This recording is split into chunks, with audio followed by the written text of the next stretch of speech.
So load management is a topic again. Everybody's talking about it.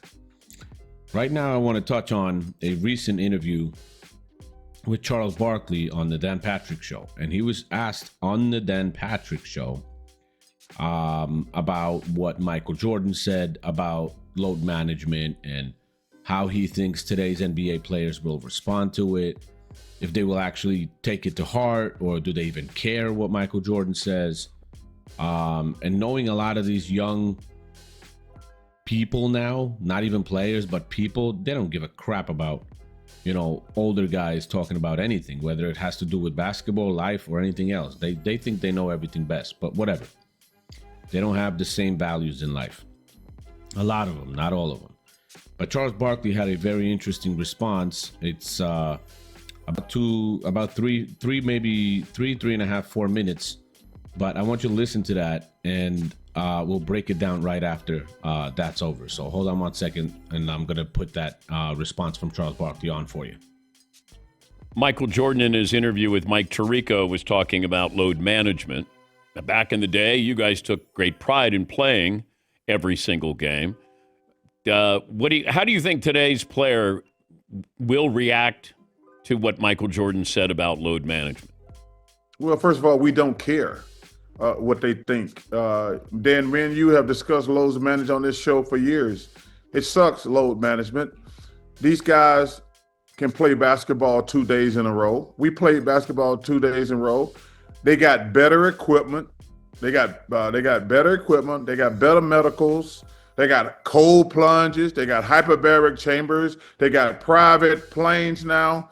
If we can play back-to-back games in Chuck Taylors and things like that and fly commercial. I flew commercial my first 4 years in the NBA. We didn't have ice plunge. We had ice bags. We didn't have hyperbaric chambers. So if we can do that for $2 million a year, they damn sure can do it for $40 million a year. And Dan, we've said it before. It's interesting how it took up a life of its own because it was Michael Jordan. You asked me last time, I can't remember. I love doing your show. First of all, I must love doing your damn show. You make me get up at damn 6 o'clock in the morning. I want to kick you in Todd's ass. I just want you to know that. It's 6 o'clock in the morning. But you asked me what was a bigger problem in the NBA. All the threes are load management. And I said to you quite easily, it's load management. It's interesting when Michael says it, it's like just turned into a wildfire. It's been a problem for years. And let me tell you something, Dan, it's going to really be a problem going forward because we got guys making $70 million a year. God bless them. That's just on them.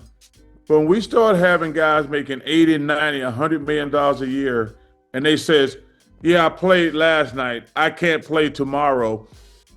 We can't just keep crapping on the fans saying that.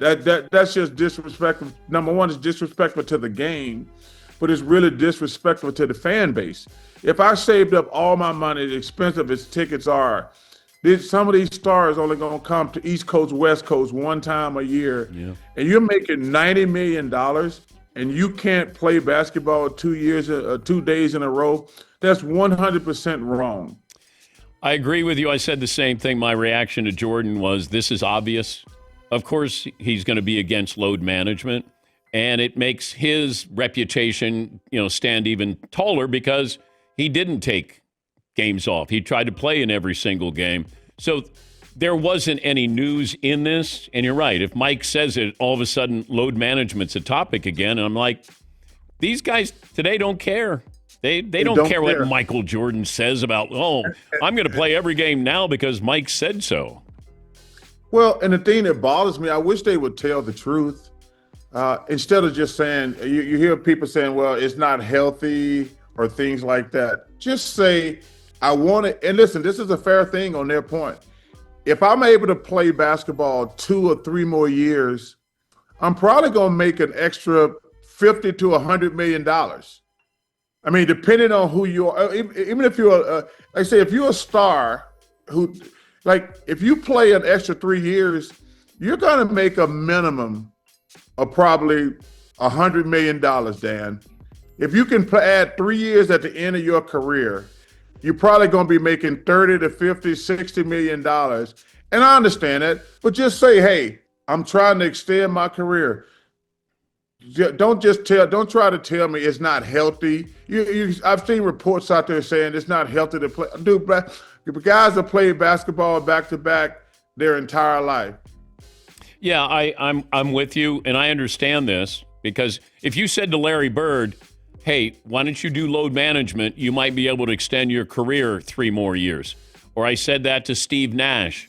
Would they do load management if they knew I got a chance to play a few more years here? And I understand that argument. But what Michael said, man, these people only going to get to see the great ones every now and then. Like Michael Jordan, Karl Malone was only going to come to Philly one time a year. He's only going to go to New York one time a year. Magic Johnson's only coming to Philly one time a year. That's not fair. Like, yo, you got to play in New York. Can you imagine in the day if Magic Johnson had said, hey, we played, I'm going to pick some crap. And okay, I shouldn't say this. I know I'm going to get in trouble. Can you imagine if Magic Johnson said, I played in Brooklyn last night. I'm not going to play against the Celtics the next day. Can you just think about how stupid that sounds? I played in Indiana, and I apologize to Brooklyn now. We played the Pacers last night. I'm not going to play against the Celtics tonight. Can you imagine? Well, imagine David Stern. Yeah, can you imagine if Larry Bird said, hey, we played the Clippers last night. I'm going to sit out this Lakers game tomorrow. Can you imagine how stupid that sounds?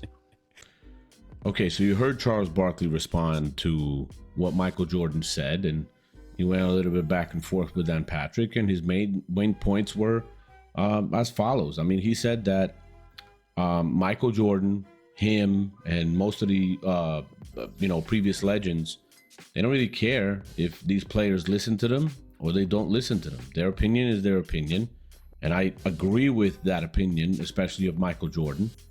And that's it. I don't think these players, most of them, care these days, but that's only to their detriment. So it is what it is. Now, he did mention that players in today's NBA and today's sports overall got better equipment, got better nutrition, got better recovery time, and all that. And he said that Charles Barkley traveled on commercial flights for a part of his career. Right now, these teams, they don't do any of that. They're all separated. They're all luxury, all that stuff. So it's kind of crazy. But he also said, soon we're going to have people in the NBA making $70, $80 million a year.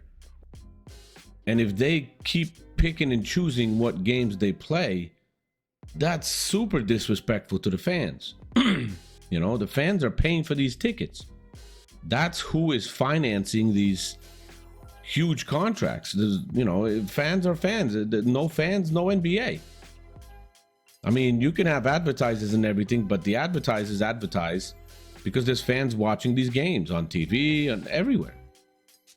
So it's disrespectful to the fans. And sometimes you have a team that comes to a certain city only one time per year, and a guy decides to sit out, and somebody else from that city buys a ticket just to see them play, and they can't afford any other tickets for the year, or maybe not anymore in their lifetime because they're so expensive in some cities.